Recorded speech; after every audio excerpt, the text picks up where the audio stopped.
புலம்பெயர் உறவுகளிடம் பாராளுமன்ற உறுப்பினர் அர்ச்சுனா ராமநாதன் முக்கிய அவசர கோரிக்கை ஒன்றை விடுத்துள்ளார்.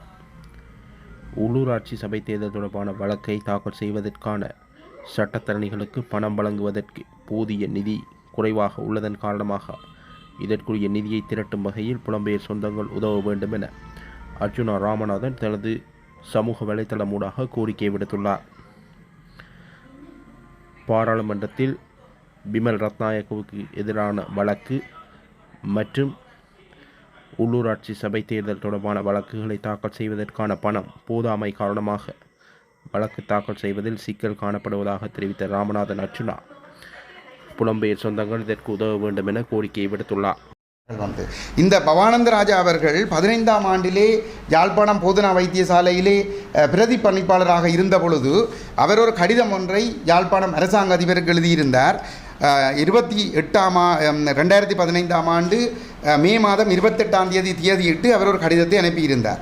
அந்த கடிதத்திலே அவர் குறிப்பிட்டிருந்தார், யாழ்ப்பாணம் பண்ணை பகுதியிலே மீனாட்சி அம்மன் கோயில் வீதியில் அமைந்துள்ள பள்ளிவிழி தோட்டம் என்னும் பேரிலான அரச காணியை வைத்தியசாலைக்காக அது ஏற்கனவே அது ஒப்படைக்கப்பட்டிருக்கிறது.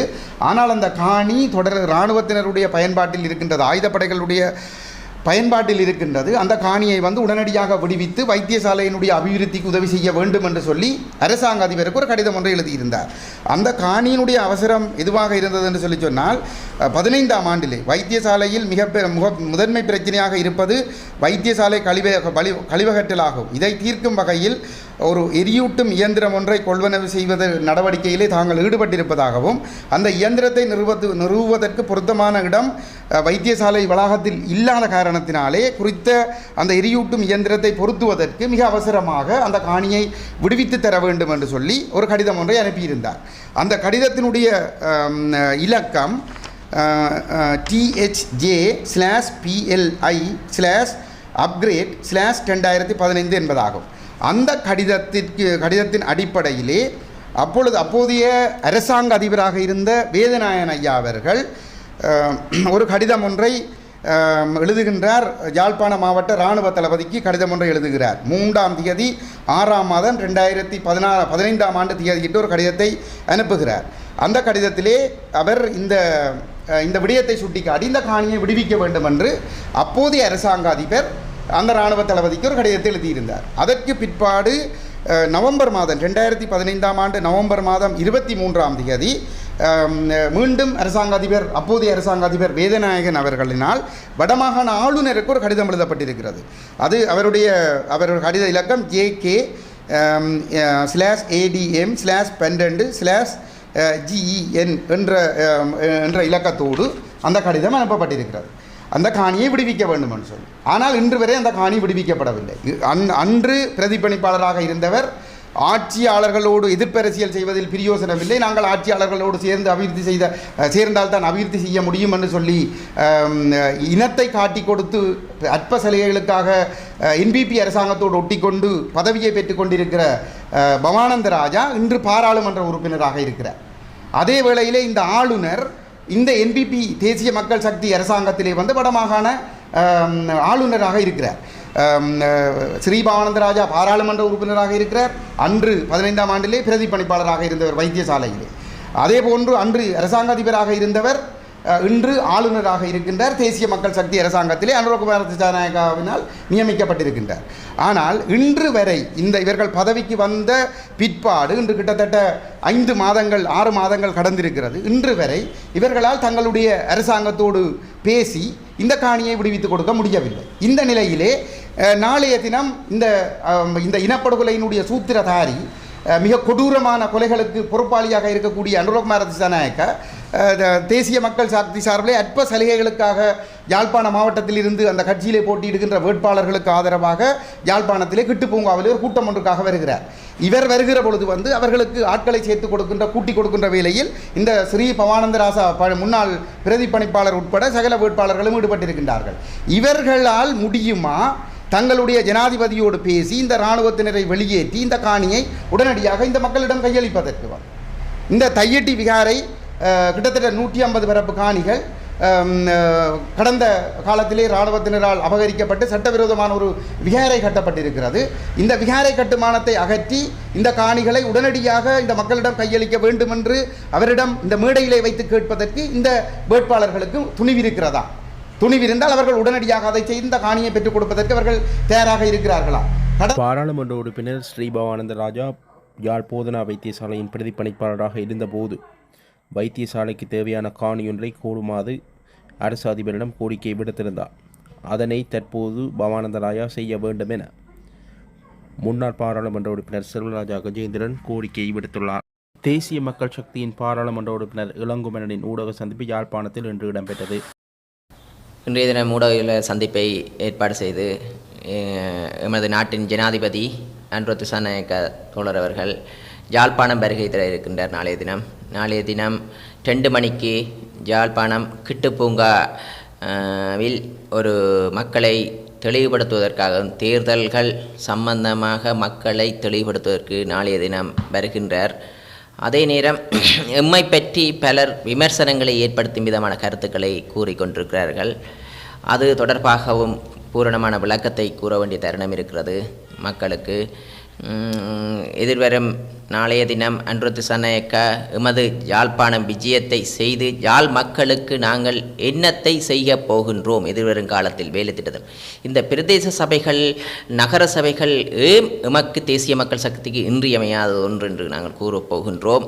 அதனூடாக மக்கள் இன்றைய தினம் தேசிய மக்கள் சக்திக்கு பூரணமான ஆதரவை கொடுப்பதற்கு தீர்மானித்திருக்கிறார்கள். 17 சபைகளையும் தேசிய மக்கள் சக்தியிடமே பெரும்பான்மை ஆதரவுடன் இந்த தேர்தலில் கொடுக்கப் போகிறார்கள். அதே நேரம் சாவகச்சேரி பிரதேச சபை நகர சபைகளை இரண்டையும் தேசிய மக்கள் சக்தி கைப்பற்றுவதற்கான சூழ்நிலை பெரும்பாகம் இருக்கின்றது.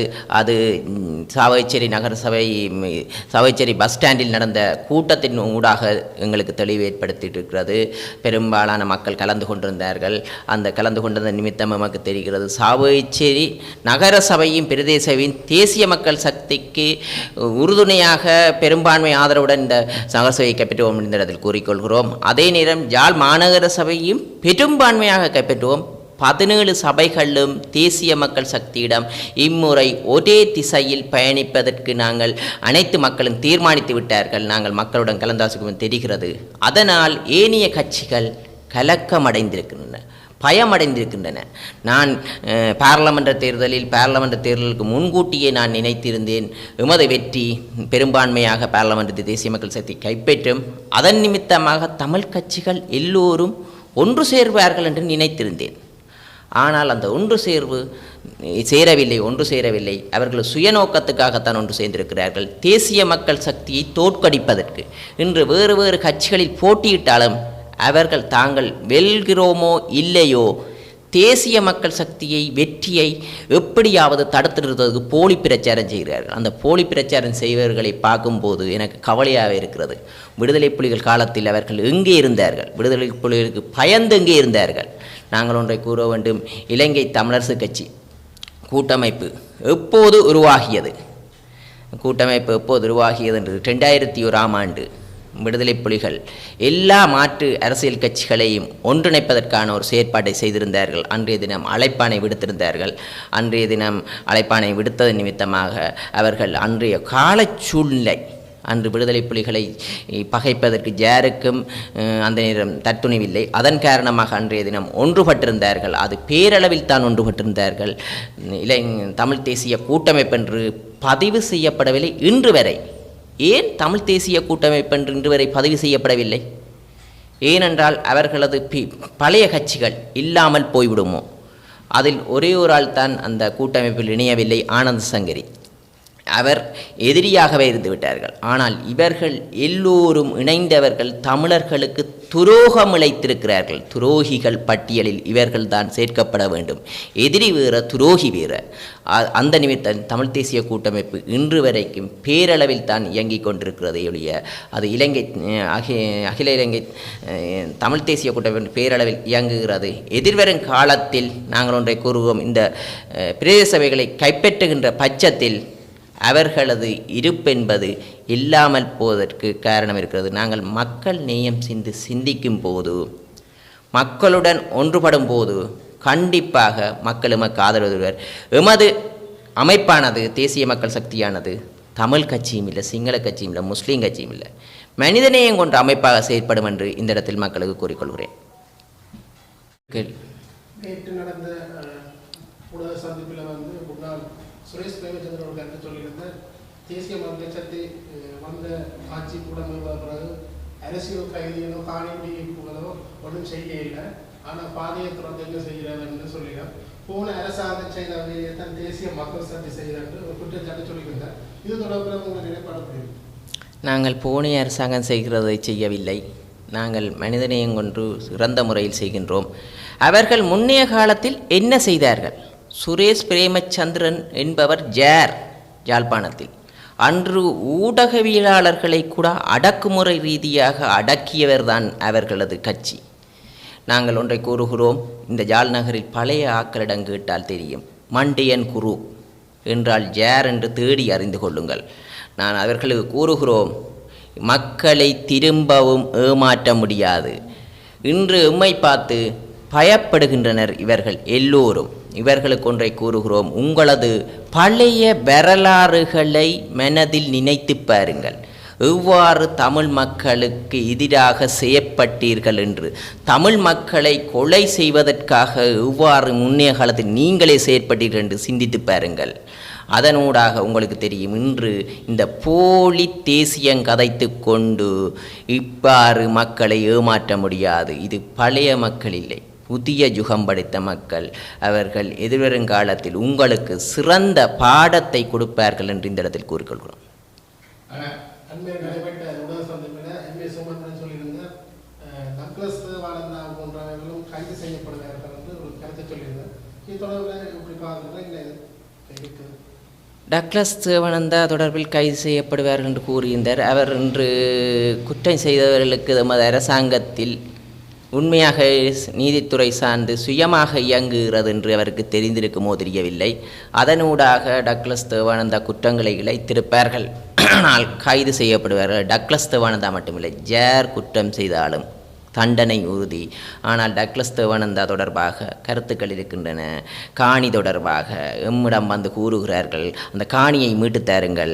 அவரது கடைக்கு முன்னாலேயே ஒரு கடையை வைவோஸாக பிடித்து வைத்திருக்கிறார்கள். அவர்கள் எங்களிடம் கூறியிருந்தார், நாங்கள் சொன்ன போலீசாரை நாடுங்கள் என்று கூறியிருந்தோம் அந்த மக்களை. ஆனால் அவர்கள் பயப்படுகிறார்கள். இன்று இலங்கையில் துப்பாக்கி கலாச்சாரம் இருக்கிறது, தென்பகுதியை பார்க்கின்றோம். அதனால் அவர்கள் போலீசார்களுக்கு செல்வதற்கு பயப்படுகின்றனர். ஆனால் எதிர்வருங்காலத்தில் இந்த பிரதேச சபை எம்மிடம் வரும்போது, ஒட்டுமொத்த பிரதேச சபைகளும் எம்மிடம் ஆட்சிக்கு வரும்போது, அவர்கள் நீதித்துறையை நாடும்போது கண்டிப்பாக அதுக்கான நீதிகள் நிலைநாட்டப்படும். பல கொலைகள் நடந்திருக்கிறது, அந்த கொலைகளுக்கு எல்லாம் பதில் சொல்ல வேண்டிய வரும். கண்டிப்பாக அது நடைபெறும். தேசிய மக்கள் சக்தி கொடுத்த வாக்குறுதிகள் தொடர்பாக பெரிய அளவில் நடவடிக்கை எடுக்கவில்லை என்ற விமர்சனங்கள் வைக்கப்படுகிறது. இது தொடர்பாக உங்களது பதில் என்ன? கண்டிப்பாக நாங்கள் ஆட்சி அமைத்த 5 மாதங்கள் அனுரத்தோழர் அவர்கள் நாட்டின் ஜனாதிபதியாக முதலே தேர்தல் பிரச்சாரத்தில் கூறியிருக்கார், நாங்கள் மாஜாஜாலை வித்தைக்காரர்கள் இல்லை, ஒரு வேலையை ஒரு நாளில் எல்லாத்தையும் செய்ய முடியாது. இவர்கள் கூறுகிறார்கள், நாங்கள் கொள்கை பிரகடனத்தில் குறிப்பிட்ட அனைத்து விஷயங்களையும் கண்டிப்பாக நிறைவேற்றுவோம், அதில் தயக்கம் வேண்டாம் மக்களுக்கு. இன்று 5 மாதங்கள் தான் கடந்திருக்கிறது. நீங்கள் கூறுகிறீர்கள் பயங்கரவாத தடை சட்டத்தை ஒழிக்க வேண்டும், நாங்கள் கொள்கை பிரகடனத்தில் குறிப்பிட்டிருக்கோம்.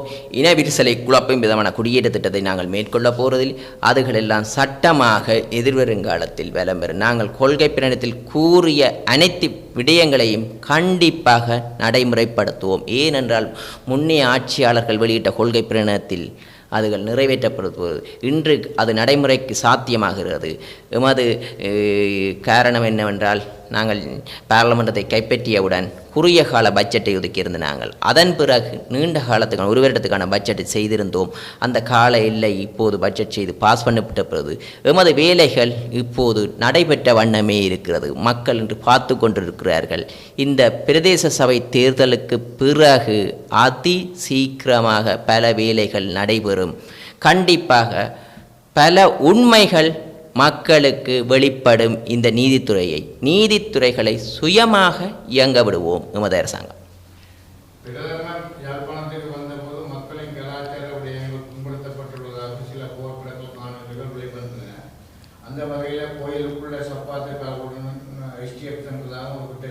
மற்ற பாதுகாப்பு இல்லை, நாங்கள் சிம்பிளாத்தான் பார்க்கணும் என்று சொல்லப்படுகிறது. ஆனால் கடும் பாதுகாப்பாளர்களும் அந்த கும்பாசனைகளுக்கும் அந்த குறிப்பிடத்தக்கது. இது ஒரு கண்டிப்பாக இது தொடர்பாக நேற்றைய தினம் அந்த கோயில் நிர்வாகமிடம் கூறியிருந்தது.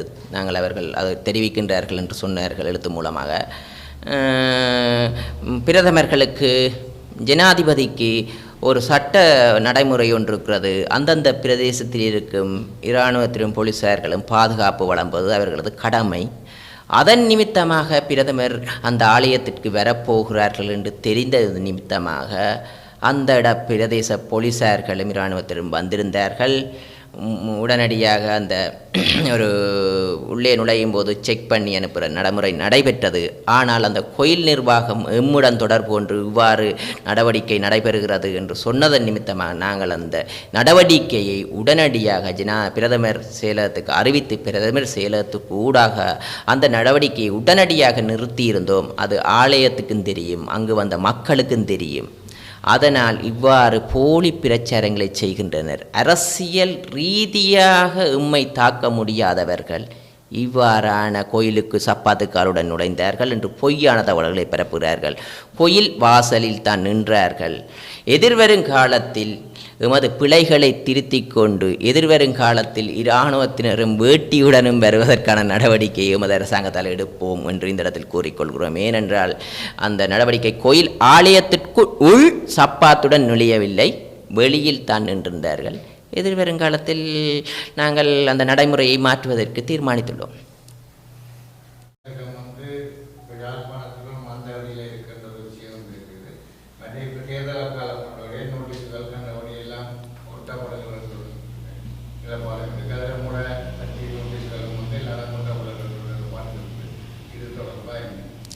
கிளீன் ஸ்ரீலங்கா திட்டமானது உண்மையாகவே இதை நடைமுறைப்படுத்துவதற்கு நாங்கள் நினைக்கின்றோம். கிளீன் ஸ்ரீலங்கா என்பது துப்புரவு மட்டுமில்லை, அரசு திணைக்களங்களில் இருக்கும் வீண் விரியங்களை குறைப்பதும் அதே நேரம் அரசு நிறுவனங்களில் ஊழல்களை இல்லாமல் ஒழிப்பதும் எமது செயற்பாடு. இன்று எமது அரசியல்வாதிகள் இன்று ஊழல்களுக்கு ஈடுபடுபட்டவர்களும் இல்லை, ஊழலுக்கு உடந்தையாக இருக்க போகிறவர்களுமே எதிர்வருங்காலத்தில் அதற்கான நடவடிக்கை எடுக்கப்படும் கிளீன் ஸ்ரீலங்கா திட்டத்திற்கு ஊடாக. அதே நேரம் இன்று எடுத்துக்கொண்டால் கிளீன் ஸ்ரீலங்கா என்பது கிளீன் பண்ணுவது என்பது இந்த பிரதேசத்தை துப்புரவாக்க வைத்திருப்பது என்பது இந்த நகர சபைகளுக்கும் பிரதேச சபைகளுக்கும் கடற்பாடு ஒன்று இருக்கிறது. இன்று நீங்கள் நினைக்கின்றீர்கள் வீதியில் குப்பை போடுவர்களைத்தான் நாங்கள் தண்டிக்கின்றோம், ஏன் குப்பை போடுகிறார்கள் என்று சிந்திப்பதில்லையே. நாங்கள் இந்த பிரதேச சபைகளுக்கு நகர சபைகளுக்கு வரிகளை செலுத்துகின்றோம். உங்கள் வீடுகளுக்கு வந்து குப்பைகளை அகற்ற வேண்டும். அவ்வாறு உங்கள் வீடுகளில் வந்து குப்பை அகற்றும் பட்சத்தில் நீங்கள் ஏன் வீதிகளில் கொண்டு போய் குப்பைகளை வீசுகிறீர்கள்? வீச மாட்டீர்கள். அது இந்த நகர சபைகளை எதிர்வருங்காலத்தில் 17 சபைகளை யாழ் மாவட்டத்தில் இருக்கிற 17 சபைகளை கைப்பற்றுகின்ற பட்சத்தில் இந்த குப்பைகளை சிறந்த முறையில் அகற்றும் போது வீதிகளில் இவ்வாறு குப்பைகள் போட மாட்டார்கள். இந்த வீதிகளை அழகாக வைத்திருக்க முடியும். அது பிரதேச சபைக்குரியது. இந்த பிரதேச சபையை கைப்பற்றும் போது எமது கிளீன் ஸ்ரீலங்கா திட்டத்தை அதிவேகமாக கொண்டு போக முடியும் என்று நம்பிக்கை இருக்கிறது நமக்கு. இன்றைக்கு தமிழ் தாய் இந்த பால் குடித்தவனாக இருந்தால் கடைசி மட்டும் இப்படியாக வந்த கட்சிகளுக்கு அவன் ஒரு காலம் போட் பண்ண மாட்டாங்க. நாங்கள் நல்லதோ கெட்டதோ இன்றைக்கு நாங்கள் எவ்வளவு கேவலப்பட்டு இன்றைக்கு இருக்கிறோம். இந்த அரசாங்கம் வரக்கு முதல் எத்தனை வாக்குறுதியை கொடுத்தவர், இந்த அரசாங்கம் எத்தனை வாக்குறுதி கொடுத்தது, ஏதாவது ஒன்று நிறைவேற்றப்பட்டிருக்கா? அதுவும் பலாலி அந்த பாதை துறக்கப்பட்டு 6 மணிலேருந்து 5 மணி மட்டும்தான் அதில் பயணம் செய்யலாம். அதை ஒன்றை மாத்திரத்தை விட வேறு ஏதாவது இதை செய்திருக்கிறாங்களா? இவ்வளவு சொன்னவர். உதயசூரியன் கடற்கரையில் ஜனாதிபதி சொன்னவர் போட்டிங் ரோலரை உடனே நிப்பாட்டணும்னு சொல்லி இன்றைக்கு சொல்லி எத்தனை மாசமாச்சு, கிழிச்சு விட்டார். அவர் சொன்ன வாக்குறுதியிலே ஏதாவது செய்தவங்களா? அந்த வாக்குறுதியை நம்பித்தான் இன்றைக்கு இந்த மக்கள் எல்லாரும் அவங்களுக்கு ஓட் பண்ணுறது. இந்த ஓட் பண்ணின மக்கள் கொண்டு வந்தாங்கள ஒரு ஒன்றும் தெரியாத அப்ப கோப்பையில் கொண்டு வந்து போட்டு கிடக்குது. 3 அப்ப கோப்பையை போட்டாங்க. அதுக்கு ஒரு அமைச்சர் தோன் கெபினட் அமைச்சர் தோன் இப்படித்தான் செய்வேன், இதுக்கு உன்னை கொண்டு போட்டது. கடல் என்றா என்னென்று தெரியாது, கடலில் கால் வைக்காதவன் கடல் என்றா என்னென்று தெரியாது கடற்தொழில் அமைச்சராக போட்டுக்கொண்டு பிறகு அவர் பெரிய கெபினட் அமைச்சரா உங்களுக்கு எல்லாம் என்ன அது என்னட்டு நான் என்ன வார்த்தையால சொல்லி நான் இதில் மெக்கில்லாட்டி நான் வேற விதமாக கதைப்பேன். அப்படியாக ஒருத்தர் கேவலம் கட்ட ஒரு கடத்தொழில் அமைச்சரை கொண்டு போட்டு இன்றைக்கு வரையும் கடத்தொழில் சம்பந்தமான பிரச்சனை எதை கலைச்சவன் எதை தீர்த்து வச்சவன். இன்றைக்கு கல்பொட்டியில் வந்து இழுவமணி தடை என்று சொல்லி நீதிமன்றத்தால் தடை செய்து இன்றைக்கு 2.5 வருஷத்தை ஆகிடுச்சு. ஆனால் யாழ்ப்பாணம் அந்த தொழில் நடந்து கொண்டே இருக்கு. அப்போ நீங்களே எங்களை பிரித்து வச்சிருக்கிறீர்கள், தமிழர் வேறு சிங்களர் வேறு என்று. பிறகு அவர் அக்கிய இலங்கைக்கு ஒன்றா வாழ்வான் ஜனாதிபதி சொல்கிறார். மாறி கல்யாணம் கட்டினா 10 லட்சம் ரூபாவாம். அப்போ இன்றைக்கு எவ்வளவு தூரத்துக்கு எங்கிட்ட மக்கள் போய் நிற்கினேன், யாருக்கு பின்னால் நிற்கினேன்? இன்றைக்கு ஜனாதிபதியாக இருக்கலாம், பிரதமராக இருக்கலாம், வெளிவிவகார அமைச்சராக இருக்கலாம். இன்றைக்கு வந்து இன்றைக்கு எத்தனையோ வசனங்கள் பேசிக்கொண்டிருக்கிறாங்க. தங்களது அரசியலை பற்றியும் உள்ளூராட்சி தேர்தலை பற்றி தான் கழிக்கிறாங்க மக்களை வாக்களிக்க சொல்லி. ஆனால் எங்களது பிரச்சனையை பற்றி கழிச்சாங்களோ, இந்த இவ்வளோ பிரச்சனை தீர்க்கப்படணும், ஏன் தீர்க்கப்படையில்லை? கடத்தொழிலாக இருக்கலாம், எங்களது இவ்வளோ அபிவிருத்திகளாக இருக்கலாம், அடுத்தது இந்த சீமெந்து ஃபேக்டரியாக இருக்கலாம். இன்றைக்கு உப்பளத்தையாக யோசிச்சு பாருங்க, உப்பளமும் பேர் மாறுது. அப்போ எங்களது நக்கித்தினி அரசியல்வாதிகள் என்ன செய்யணும்? இன்றைக்கு அவங்களும் அதே மாதிரி தான் இருக்கிறாங்க. ஒரு சில அரசியல்வாதியை தவிர, அண்டையிலேருந்து இன்றைய வரையும் மக்களுக்காக குரல் கொடுக்குற ஒரு சில அரசியல்வாதியை தவிர மற்ற எல்லாரும் நக்கி பிழைக்கிற அரசியல்வாதி எல்லாம். இன்றைக்கு எவனாவது அவங்களுக்கு சூடு சுரண ரோசமான ஒன்று பேர் அது பிறக்கேக்கிய உள்ளங்காலாலே அந்த நரம்பு இழுத்தெடுத்துட்டாங்க. சூடு சுரண ரோசமான உள்ள நரம்பை பிறக்கேக்கிய உள்ளங்காலால் இழுத்தெடுத்துனான்னு தான் இன்றைக்கு சூடு சுரணையில் இருக்கிறாங்க. இவ்வளவு காலமும் எங்களுடைய நாட்டிலே பெயர் பெற்று தேசிய தலைவரால் நேசிக்கப்பட்ட செஞ்சோலை அமைப்பிலே வந்திருக்கின்ற கேபி என்று அழைக்கப்படுற குமரன் பத்மநாதனை பற்றியதுதான் இந்த ஊடக சந்திப்பு. நான் இது தொடர்பாக பல வருடங்களாக முயற்சித்து பலரிடம் தெரிவித்தும் எனக்கு சரியான பதில் கிடைக்கவில்லை. ஆனால் மீள்குடியேற்றம் செய்யப்படுகின்ற பொழுது நான் அந்த இடத்துக்கு எனது காணிக்கு வந்த பொழுது எனது பக்கத்தில காணியில தான் செஞ்சோலை இருந்தது. எனது காணிக்கும் செஞ்சோலைக்கும் ஒரு வேலி இடையில இருந்தது. பாரிய வேலியாகவும் அது இருக்கவில்லை, சாதாரணமான ஒரு வேலியாக கட்டப்பட்டிருந்தது. அதாவது மரத்தடிகளால் கட்டப்பட்ட வேலி தான் அங்கு இருந்தது. அந்த இடத்துக்கு நான் வந்த பொழுது செஞ்சோலையில பாரிய கட்டிடங்கள் இருந்தது. ஆனால் அந்த இடத்திலே அந்த கட்டிடங்களை அகற்றுவதற்காக, அந்த கட்டிடங்கள் உள்ள பொருட்களை எடுத்துக்கொண்டு போவதற்காக பலர் அங்கு வந்திருந்தார்கள். அப்பொழுது நான் அங்கு சென்று இந்த கட்டிடங்களை யாருமே உடைக்கக்கூடாது, இங்க உள்ள பொருட்களை யாரும் எடுக்கக்கூடாது, ஏனென்று சொன்னால் இது தாய் தகப்பன் இல்லாத பிள்ளைகளுக்கான ஒரு உறைவிடம். இந்த இடத்திலே அவர்கள் இந்த யுத்தத்துக்கு பிறகும் அப்படியானவர்கள் நிறைய பேர் வருவார்கள். எனவே இந்த கட்டிடமாக இருக்க வேண்டும் என்று கிட்டத்தட்ட 2 மாதங்கள் நான் காவலுக்கு ஆளை போட்டு நானும் இருந்து அந்த கட்டிடத்தை காப்பாற்றி இருக்கிறேன், என்னோடது காணிக்கு பக்கத்து காணியில. ஆனால் நான் ஒரு நாள் அங்கு சென்ற பொழுது சொன்னார்கள், உங்க கேபி வந்திருக்கிறார், குமரன் பத்மநாதன் வந்திருக்கின்றார். நான் நேரடியாக அவரிடம் போய் சந்தித்து இந்த கட்டிடம் மிக கஷ்டப்பட்டு, அதாவது கட்டளை அதிகாரியிடம் தொடர்பு கொண்டு அவருடைய ஆர்டர்ல தான் இங்கு பொருட்கள் என்றும், அதாவது கட்டிட உபகரணங்கள் ஒன்றும் கொண்டு செல்லப்படாது பாதுகாக்கப்பட்டதுனால இந்த கட்டிடம் இருக்கின்றது என்று சொல்லி, இந்த கட்டிடத்தின் இல்ல 16 ஏக்கர், எனக்கு அறிந்த வரையில் அது 16 ஏக்கர் யோகர் சுவாமி நிலையம், சிவதொண்டர் நிலையமாக அது இப்போது செயற்பட்டு கொண்டிருந்தது. எனது காணி எல்லை இந்த இடத்திலிருந்து ஆரம்பிக்கின்றது. கூட்டிக் கொண்டு போய் எனது காணி எல்லையையும் அவருக்கு காட்டிவிட்டு நான் சென்றேன். எனக்கு இந்த தொழில் நிமித்தம் நான் பெங்களூருக்கு ஒரு கருத்தரங்குக்காக சென்று 21 நாள் அங்கு நின்று வந்த பொழுது அந்த நான் காட்டிய எல்லை மாற்றப்பட்டு எனது காணிக்குள்ளே எல்லை கூடப்பட்டிருந்தது. நான் அவரிடம் சென்று, உங்களுக்கு நான் எல்லையை காட்டிவிட்டு சென்றேன், ஏன் நீங்கள் எனது காணிக்குள்ள இந்த எல்லையை போட்டிருக்கிறீர்கள் என்று கேட்ட பொழுது அவர் சொன்ன பதில், நானும் அந்த நேரத்தில் இல்ல, இங்கு நின்றவர்கள் மாறி போட்டு விட்டார்கள் இல்லை என்று சொன்னார். அவர்களிடம் சொல்லி, நீங்கள் மறுபடியும் உங்களுடைய எல்லைக்கு வேலியை போட்டு விடுங்கள் என்று சொல்லிவிட்டு வந்துவிட்டேன். ஆனால் அதன் பிறகு ஒரு சில நாட்களுக்கு பிறகு நான் அங்கு சென்ற பொழுது அந்த எல்லை மாற்றப்படவில்லை. அந்த இடத்திலே நான் 16ஆம் ஆண்டு ஒரு இந்த இல்ல தொடர்பாக, இந்த அத்துமீறின இல்ல தொடர்பாக நான் எல்லோருக்கும் அறிவித்தேன். ஜனாதிபதி ஊடாக, ஜனாதிபதி தொடக்கம் பிரதேச செயலாளர் வரையிலே எல்லாருக்கும், அந்த காணி ஆணையாளர் தொடக்கம் அத்தனை பேருக்கும் அறிவித்திருந்தோம். அவர்கள் உடனடியாக பிரதேச செயலாளர் அப்போது இருந்தவர் காலம் சென்ற நாகேஸ்வரன் அவர்கள் உடனடியாக இந்த இடத்துக்கு வந்து அந்த அத்துமீறிய இல்லையை பார்த்து இது அத்துமீறி போடப்பட்ட இல்லை ஏனென்றால் அதற்கான வரைபடம் இருக்கின்றது, அதற்கான தெரிவு இருக்கின்றது. எனவே இது அத்துமீறி போடப்பட்ட இல்லை என்று ஜனாதிபதி செயலகத்தால காணிப்புணக்கு தொடர்பாக வந்த மொபைல் சர்வீஸுக்கு என்னை அழைத்திருந்தார். ஆனால் அங்கு குமரன் பத்மநாதனும் அழைக்கப்பட்டிருந்தார், அவர் வரவில்லை. நான் போன பொழுது அங்கு 2 சிறுமிகள் மட்டும் வந்திருந்தார்கள். அந்த இடத்திலே எனக்கு தரப்பட்ட கடிதம் இருக்கின்றது. இந்த எல்லை பிரச்சனைக்கு நாங்கள் தீர்வு தருவோம் என்று எழுதி இந்த விடயங்களால இந்த அத்துமீறின செயற்பாட்டுக்கு நாங்கள் தீர்வு தருவோம் என்று ஒரு கடிதத்தை தந்திருத்தார்கள். இந்த கடிதம் கரைச்சி பிரதேச செயலகத்திலே எனது கோவையில் இருக்கின்றது. இந்த கடிதம் இதில் அத்தனை விஷயங்களும் எழுதப்பட்டிருக்கிறது. இது யாருக்கு சொந்தமானது, விமலேஸ்வரிக்கு இந்த இடம் சொந்தமானது, சிவதொண்டர் நிலையத்துக்கு அந்த லீஸில் பெறப்பட்ட இடம்தான் ஜோவர் சுவாமி நிலையம், இப்படியான எல்லா விஷயங்களும் இதில் எழுதப்பட்டிருக்குது.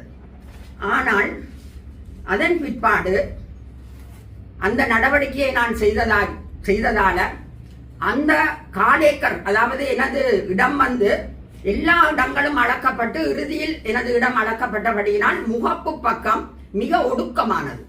இலங்கை படத்தை போல இருக்கும். அது இலங்கை படத்தில முகப்பு யாழ்ப்பாண குடாநாடு எப்படி இருக்கின்றதோ அப்படி மிக ஒடுக்கமாகவும் பின்பக்கம் பரந்ததாகவும் இருந்தது. ஆனால் அவர்கள் சொன்ன விஷயம், இனி காணிக்கு போகிறாது, ஏனென்றால் இங்கான 16 ஏக்கர் அளந்தாச்சு, மற்றவர்களுக்கு இடம் எல்லாம் அளந்து கொடுக்கப்பட்டாச்சு என்றபடினால் மிகுதியை அப்படியே நாங்கள் அளக்கிறோம், முன்னுக்கு ஒடுக்கமாகத்தான் வருகின்றது என்று. ஒரு வழி பாதையில தான் அது இருக்கிறது, வேறு எங்கேயும் அசைய முடியாது. அதாவது ஒரு வீட்டின் நீளம் கூட அதிகமாக இருக்கும், அதை விட மிக குறுகிய இடம். அதில் இவர் அந்த முன்பகுதியை வைத்து ஒரு 1/4 ஏக்கர் காணியை அப்படியே பிடித்திருந்தார். அவர் கடைசி வரையும் இல்லையே மாற்றி போடவில்லை.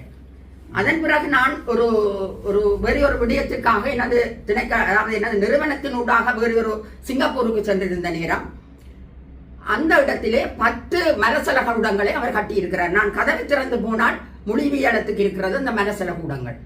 10 மலசல கூடங்களையும் கட்டி அந்த மலசல கூடங்களின் கழிவுகள் செல்றதுக்கு இன்னும் என்னுடைய காணிக்குள்ளேயே அந்த மலசல கூட கழிவுகளை விட்டிருந்தார்.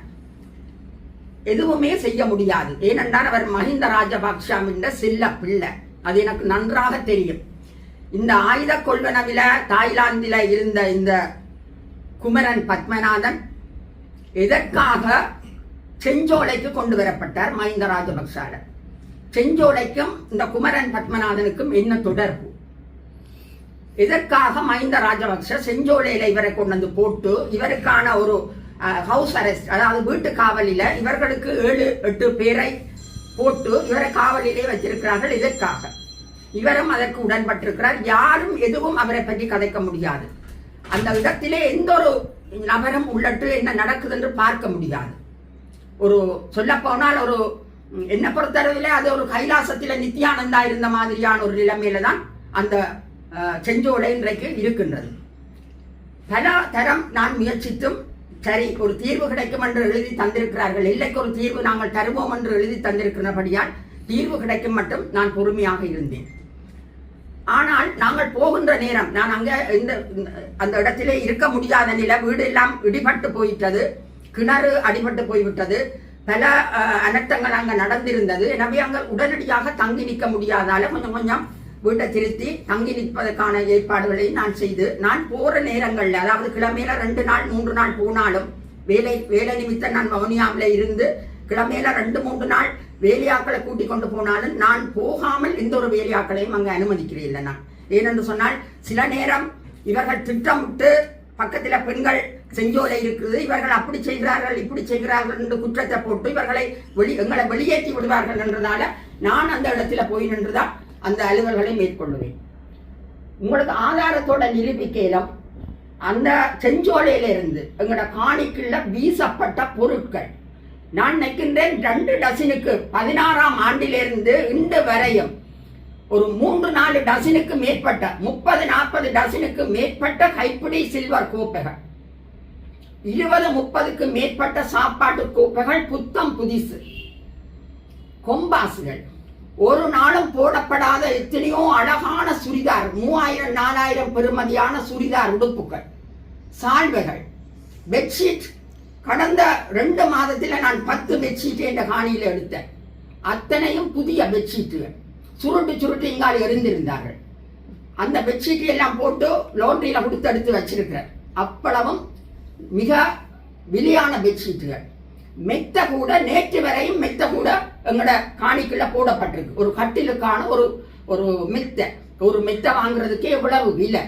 ஒரு மெத்த கவரோட எங்களோட காணிக்குள்ள தூக்கி போடப்பட்டிருக்கிறது. நேற்று புது உடுப்புகள் போடப்பட்டிருக்கிறது. என்ன கழிவு பொருட்களும், அதாவது பெண்களால் பாவிக்கப்படுற கழிவு பொருட்கள், முக்கியமாக காட்டெக்ஸ் தொடக்கம் அப்படியே வீசி விடுவார்கள் எங்களோட காணிக்குள்ள. எந்த விதமான ஒரு நிர்வாக கட்டமைப்பும் இல்லாமல் ஒரு சமூகத்தை சீரழிக்கிற ஒரு பிள்ளைகளாக அங்க இருக்கிறவர்கள் வளர்க்கப்படுகிறார்கள். நான் பல தடவை அங்க இருக்கின்ற மேற்றனை கூப்பிட்டு காட்டியிருக்கிறேன், பிள்ளைகளை கூப்பிட்டு காட்டியிருக்கிறேன், படம் எடுத்து காட்டியிருக்கிறேன், நிறைய பேருக்கு அதை சொல்லி இருக்கிறேன். ஆனால் அவர்கள் கேட்பதாகவே இல்லை. ஏனென்றால் அவர்கள் அப்படித்தான் வளர்க்கப்படுகின்றார்கள். இதனால நான் நிறைய சர்வதேசத்தில் இருக்கிற அந்த அவர்களுக்கும் சொல்லி இருக்கிறேன். இவரோட தொடர்பு பட்ட சில பேர் எனக்கு தெரியும், அவர்களுக்கும் நான் சொல்லி இருக்கிறேன். இப்படியான விடயங்கள் எல்லாம் அங்க நடந்து கொண்டிருக்கிறது. ஆனால் இதற்குமே அவர்கள் இன்று வரையும் அவர்கள் செய்ததை செய்து கொண்டிருக்கிறார்கள். நேற்று கூட நான் அங்க போய்க்க கிளிநொச்சி ஆஸ்பத்திரியில மருந்துக்கு இவ்வளவு தட்டுப்பாடான நேரத்துல கூட 3 பேக்கெட் மருந்துகள் ஒரு நாளும் ஒரு குடிசை கூட பாவிக்கப்படாமல் 3 நாளைக்கு கொடுத்த 3 பேக்கெட் குடிசைகள் இப்போ நான் கொண்டு வந்திருக்கிறேன். 3 குடிசை பேக்கெட்டுகளும் அப்படியே எங்கட காணிக்குள்ள இருந்தது. நீங்க வேணும் என்று சொன்னால் என்னுடைய 6 பேர் வேலைக்கு வருவார்கள் அங்கு. அவர்களிடம் நீங்க கேட்டு பார்த்தால் இன்னும் நிறைய விவரங்களை அவர்கள் சொல்லுவார்கள். இங்க இருக்கின்றது, அங்க இருக்கின்றது, இது போடப்பட்டிருக்கின்றது, இது போடப்பட்டிருக்கின்றது என்று சொல்லுவார்கள். கழிவு அகற்றல் தொடக்கம் புது பொருட்கள் வரையில். ஏனென்றால் அவர்களுக்கு காசின் பெருமதி தெரியாது, இது இந்த காசு எங்கே இருந்து வருது என்று தெரியாது, எப்படி இந்த காசு எங்களுக்கு கிடைக்குது என்று தெரியாது. அது உண்மையிலே அங்க எத்தனை பேர் இருக்கின்றார்கள் என்று ஊராக இருக்கிறவர்களுக்கு தெரியாது. எத்தனை பேருக்கு தாய் இருக்கு, தாப்பன் இருக்கின்றது தெரியாது. எத்தனை பிள்ளைகள் தாய் தாப்பன் இல்லாத பிள்ளைகள் அங்க இருக்கின்றார்கள் என்றது கூட தெரியாது. அப்படி ஒரு மறைமுகமான திரையில, ஒரு முகமூடி அடைஞ்ச திரையில தான் குமரன் பத்மநாதன் இருக்கின்றார். ஆனால் நான் நேற்று எனக்கு சுயினம் காரணமாக நான் போன கிழமை செல்ல முடியவில்லை. நேற்று அங்க போன பொழுது சட்டவிரோதமாக எனது காணிக்குள்ள மதில கட்டி இருக்கிறேன். எனது காணிக்குள்ள மதில கிட்டத்தட்ட 40 அடி தூரத்துக்கு அந்த மதில் கருங்கல்லால கீழே கருங்கல்லு அத்திவாரம் போட்டு கல் அடுக்கி அந்த மதில கட்டி இருக்கிறார் எனது காணிக்குள்ள. அவர் ஜனாதிபதிக்கும் பயம் இல்லை, யாருக்குமே பயம் இல்லை. நான் நினைத்தேன் இவ்வளவு காலமும் மஹிந்த ராஜபக்ஷ அந்த செல்ல பிள்ளை என்றபடியினால எந்த இடத்துக்கு போனாலும் நாங்கள் இதையுமே செய்ய முடியவில்லை. ஏனென்றால் முழு அதிகாரத்தையும் அவர் கொடுத்திருந்தார் குமரன் பத்மநாதனுக்கு. செஞ்சோல தொடர்பான அனைத்து விடயங்களும் என்னுடைய கண் பார்வையில நடைபெற்ற விடயங்கள். இவர் வந்தா பிறகு கூட குறிப்பிட்ட காலம் நான் போயிருந்தேன். ஏனென்று சொன்னால் ஒரு முறை அந்த பிள்ளைகள் இந்த அழுகுரல் கேட்டது. பெண் பிள்ளைகள் கத்தி கத்தி அழுதார்கள். நான் அந்த வீட்டில் நிற்கிறேன், என்னுடைய வீட்டில் நிற்க அழுகிறார்கள். நான் உடனே போய் ஏன் இவர்கள் அழுகிறார்கள் என்று கேட்ட பொழுது இந்த மேற்றன் சொன்னா, சரஸ்வதி பூசைக்கு செந்திரேசாவுக்கு பாவாடை சட்டை அணிந்து வர சொல்லி ஒரு தேங்காயும் கொண்டு வர சொல்லி இருக்கிறார்கள். அதனால பாவாடை சட்டை இவர்களுக்கு இல்லை, அதனாலே அழுகிறார்கள். கிட்டத்தட்ட ஒரு 12-15 பேர் அழுகிறார்கள். அப்ப எத்தனை பேருக்கு கேட்க இவ்வளவு பேருக்கும் பாவாடை சட்டை போட்டு விட வேணும், பாவாடை இல்லை. நான் கேட்டேன், உங்களோட அவர் நிற்கிறார் தானே தலைவர், அவர்கிட்ட கேட்டு வேண்டுங்கள். இல்லை இல்லை, அவர் அப்படி ஒன்றும் செய்யலாதுன்ற மாதிரியான ஒரு கருத்தை அவர் சொன்னார் எனக்கு. நான் உடனே போய் அந்த அவ்வளவு பேருக்கும் பாவாடை சட்டை தைக்கிறதுக்காக 12 சாரிகளை எடுத்து வந்து, விலை கூடின சாரிகளை எடுத்து வந்து கொடுத்தேன். அந்த பிள்ளை சொல்லிச்சுது, இதுல 2 மிக அழகான சாரிகள் இருக்கின்றபடியெல்லாம் 2 டான்ஸ் பிள்ளைகள் இருக்கிறபடியால் நான் அவர்களுக்கு கொஸ்டியூமை தைச்சு கொண்டு 10 பிள்ளைகளுக்கும் பாவாடை சட்டையை நான் தைச்சு கொடுக்கிறேன். எவ்வளவு கூலி என்று கேட்டு அந்த கூலி காசை நானே தருகிறேன் என்று சொல்லிவிட்டு வந்தேன்.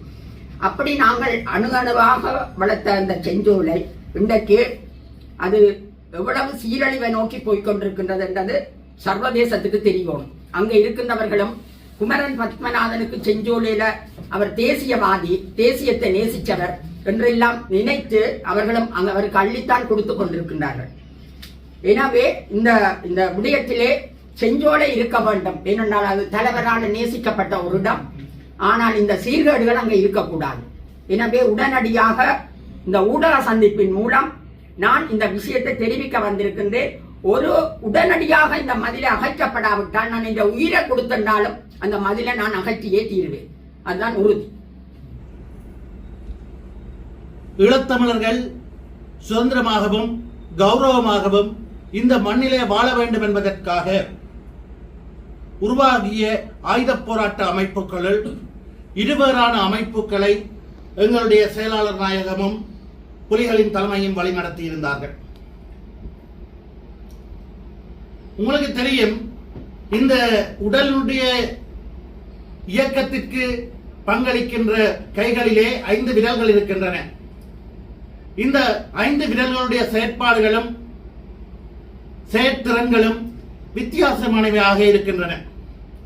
அதே போன்றுதான் ஈழத்தமிழர்களுடைய அபிலாஷைகளை நிறைவேற்றுவதற்காக, அவர்களுடைய பாதுகாப்பான கௌரவமான வாழ்வியலை உறுதிப்படுத்துவதற்காக உருவாக்கப்பட்ட பிரதான 5 இயக்கங்களுடைய தலைமைகளுடைய பிரதான இயக்கங்கள் 5 தலைமைகளுடைய சிந்தனைகளும் செயற்பாடுகளும் வழிமுறைகளும் வித்தியாசமானவையாக இருந்தன.